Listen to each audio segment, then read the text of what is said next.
राधे राधे दोस्तों। कार्तिक मास में दीपदान का बहुत ही अधिक महत्व है और अगर हम आंवला दीपदान करते हैं तो स्वर्ण दान के समान हमें फल प्राप्त होता है। तो कार्तिक मास में जितना हो सके उतना आप दीपदान है वो करें और हो सके तो आप आंवला दीपदान जरूर से ज़रूर करें। आज की वीडियो में हम देखने वाले हैं कि दीपदान कैसे किया जाता है। यह दीपदान हमें कब करना चाहिए, कहाँ कहाँ पर यह दीपदान करना चाहिए और दीपदान के संबंध में सारी जानकारी है वो आज की वीडियो में हम जानने वाले हैं। तो आप वीडियो को लास्ट तक ज़रूर देखना क्योंकि संपूर्ण जानकारी है वो दी गई है। कब करना है, कैसे करना है, कहाँ करना है, सारी जानकारी है वो आपको इसी वीडियो में मिलने वाली है और मैं करके आपको दिखाने वाली हूँ कब कैसे कहाँ किया जाता है। तो चलिए शुरुआत करते हैं और जानते हैं। आंवला के दिए है वो बनाए जाते हैं और फिर वह दिए जलाए जाते हैं, यानी कि दीपदान किया जाता। तो सबसे पहले हम जो आंवले हैं उनको ले लेंगे दिए बनाने के लिए। तो यहाँ पर कच्चे आंवले लिए जाते हैं। आप 5 या 7 हैं, जितने आप दीपदान करना चाहते हैं आप ले लीजिएगा। आप देखिए आंवले को आप रख कर देख लीजिएगा कि किस साइड में इसका बैलेंस है वो बन रहा है, अच्छे से ये टिक रहा है। उस साइड में आपको काट लेना है। ऊपर से ध्यान रखना है कि इधर उधर लुढ़कना नहीं चाहिए। इस तरह से आपको ऊपर से कट कर लेने हैं सभी आंवलों को। इस तरह से कट कर लेना है कि दिया मतलब बाती है वो इसमें लग जाए, दिए का आकार आपको देना है। तो इस तरह से मैंने 5 यहाँ पर आंवले लिए हैं और 5 आंवलों को ऊपर से कट करके और दिए का आकार दे दिया है, जिससे कि बाती है वो हमारी आसानी से इसमें रखी जा सके। उसके बाद में एक प्लेट हम यहाँ पर ले लेंगे, थाली या फिर प्लेट आपको लेना है और इसमें एक स्वास्तिक हम बना लेंगे क्योंकि स्वास्तिक है वो किसी भी पूजा के लिए बहुत ही शुभ माना जाता है।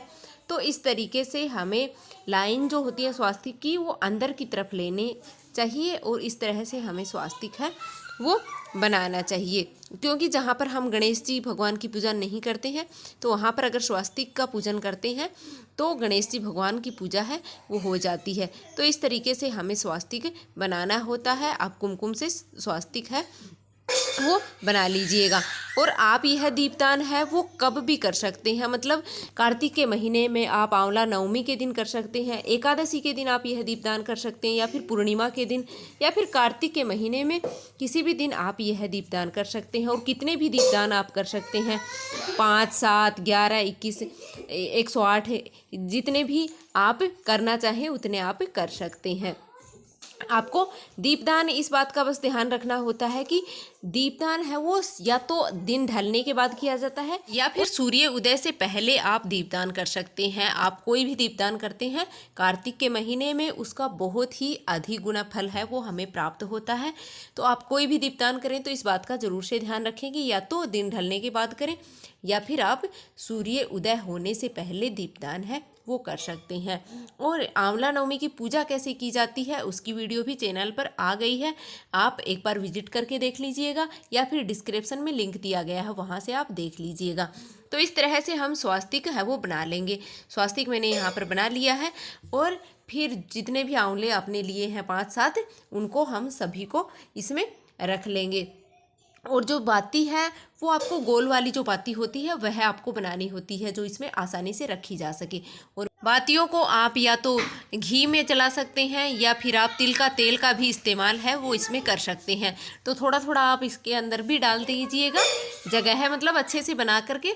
और बत्ती रखने के बाद इसमें थोड़ा थोड़ा घी है वो हम डाल देंगे तो काफ़ी देर तक है वो दिए हमारे जलते रहेंगे। ऐसा नहीं करना चाहिए कि बस जलाए दिए और वापस से बंद हो गए। तो थोड़ा थोड़ा घी इनके अंदर हमें डालना चाहिए जिससे कि काफ़ी देर तक दिए हैं वो हमारे जलते रहें।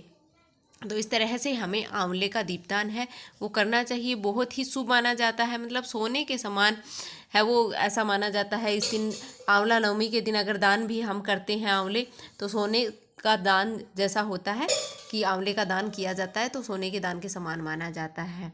अगर आप यह दीपदान आंवला नवमी के दिन करते हैं तो बहुत ही अच्छा है। अगर नहीं कर पाते हैं तो आप एकादशी के दिन कर सकते हैं, देवउठनी एकादशी के दिन कर सकते हैं, पूर्णिमा के दिन आप कर सकते हैं, या फिर मतलब कार्तिक का जो महीना है किसी भी दिन आप कर सकते हैं। उसके बाद में सभी दियों को हम तिलक करके और पूजन हम कर लेंगे। यहाँ पर तो कुमकुम से मैंने यहाँ पर सभी को तिलक कर दिया है, चंदन से भी हम सभी को तिलक कर देंगे क्योंकि विष्णु भगवान जो होते हैं उनके लिए यह दीपदान किया जाता है। तो विष्णु भगवान को है चंदन का तिलक भी लगाया जाता है। तो चंदन का तिलक भी हम यहाँ पर सभी को है वो लगा देंगे और उसके बाद में पुष्प हम अर्पित कर देंगे। अगर आपके पास हैं तो आप अर्पित अवश्य रूप से ही कर दीजिएगा, अन्यथा आप स्किप कर दीजिएगा। अगर आपके पास नहीं है पुष्प तो आप पुष्प अर्पित कर दीजिएगा। उसके बाद में हम तिल अर्पित कर देंगे, क्योंकि दिए जब हम जलाते हैं तो उनको खाली नहीं जलाया जाता। तो कार्तिक के महीने में मतलब तिल का बहुत ही अधिक महत्व है। भगवान विष्णु को तिल अति प्रिय होते हैं। तो तिल हम इन सभी दियों में डाल देंगे थोड़े थोड़े करके, भोग के जैसा मतलब हो जाएगा। और उसके बाद में जल हाथ में लेकर के और 2 बार ऐसे घुमा देंगे तो हमारी पूजा है वो पूर्ण हो जाएगी। और पूजा में रही कमियों के लिए हम हाथ जोड़ करके और क्षमा याचना कर लेंगे। तो इस तरीके से हमारे दिए हैं वो तैयार हो जाते हैं। तो अक्षत है वो भी आप इसमें डाल सकते हैं, अगर कोई और दिए अगर आप जलाते हैं तो, अन्यथा आप ये आंवले का दीपदान करते हैं तो उनमें आपको यह तिल जो होती हैं तिल का कर सकते हैं, या फिर अक्षत भी आप इनमें भी डाल सकते हैं। उसके बाद में सबसे पहले मैंने यहाँ पर तुलसी के पास है वो दीपदान किया है। तो अगर आपके घर में तुलसी है तो आपको तुलसी के पास दीपदान करना होता है। और अगर आप कार्तिक मास में मतलब स्नान कर रहे हैं तो आप जो पथवारी बनाई है आपने वहाँ पर एक दीपदान कर दीजिएगा। भगवान विष्णु के मंदिर में कर सकते हैं, या फिर भगवान विष्णु या शालिग्राम जी की मूर्ति फोटो के पास आप है वो दीपदान कर दीजिएगा। उसके बाद में केले के वृक्ष में मैंने यहाँ पर दीपदान किया है। तो आप भी अगर घर में केले का वृक्ष है तो वहाँ पर एक दीपदान है वो कर दीजिएगा। तो यहाँ पर मैंने केले का भी भगवान विष्णु का ही रूप है वो माना जाता है। तो उसके बाद में मैंने भगवान शिव जी के पास किया है, मतलब शिवलिंग के पास किया है। तो इस तरीके से आपको यह दीपदान है वो करना होता है। तो उम्मीद है कि आपको यह वीडियो पसंद आई होगी। कमेंट बॉक्स में जय श्री हरि विष्णु अवश्य लिख देना।